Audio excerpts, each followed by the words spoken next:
بسم الله الرحمن الرحيم.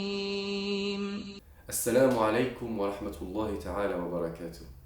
Parlons d'une autre immigration. Vous savez que, avant le départ des compagnons et du prophète de la Mecque à Médine, ils se sont réfugiés en Abyssinie, c'est-à-dire l'Éthiopie actuelle. À l'époque, régnait en Abyssinie un roi chrétien, le Négus. Et le prophète avait dit à ses compagnons, allez en Éthiopie, en Abyssinie, il y a un roi qui rend la justice. Il y a un roi chez qui personne n'est oppressé. Jusqu'à quel point êtes-vous prêt à souffrir? Le prophète a dit qu'il fallait quitter la Mecque. Si vous restez, ils vous assassineront. Un par un. Mahomet dit qu'en Abyssinie, il règne un roi chrétien. Tout homme est libre de sa pensée dans son pays. Il faut partir aujourd'hui.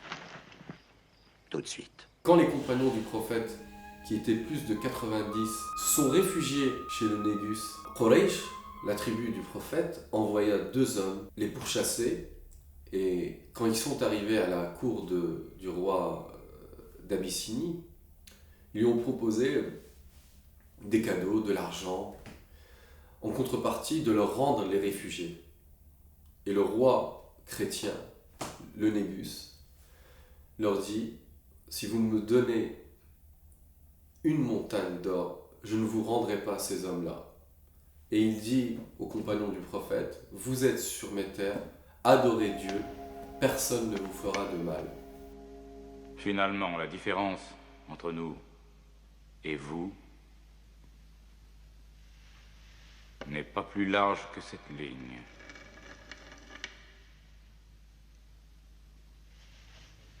Contre une montagne d'or, je ne te les livrerai pas.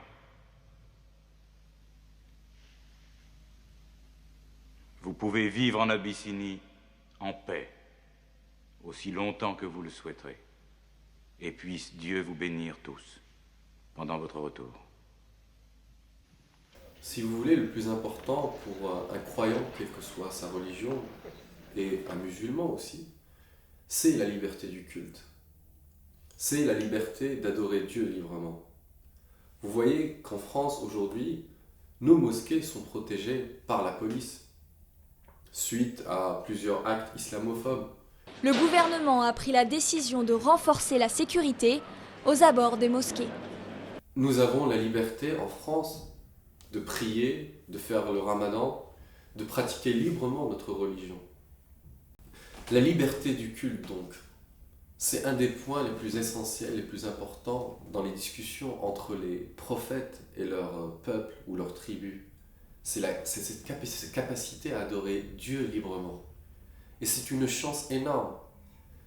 Si on faisait un parallèle, par exemple, avec les compagnons qui sont allés en Abyssinie, nos parents, nos grands-parents ont quitté leur pays d'origine pour venir en France, en Occident, pour une meilleure vie, pour plus de justice, pour plus de liberté. Et c'est une chance énorme. Écoutez, moi j'ai vécu en Algérie pendant 10 ans. Et je peux vous dire que comparé à la France, ça n'a rien à voir. Les discriminations, les problèmes, il y en aura partout et tout le temps. Je sais que c'est pas rose. Je sais que c'est pas parfait. Je sais que certains se plaignent de l'islamophobie, de quelques problèmes. Mais croyez-moi, le fait de vivre dans un pays de liberté, de droit, où la justice est garantie, c'est une chance énorme pour laquelle il faut remercier Dieu. Donc, moi je dis Alhamdulillah. Prière particulière ce vendredi. Dans chaque mosquée du pays, les imams appellent à prier pour que Dieu préserve la France. Une manière pacifique pour les musulmans de se réunir contre la violence et l'intolérance.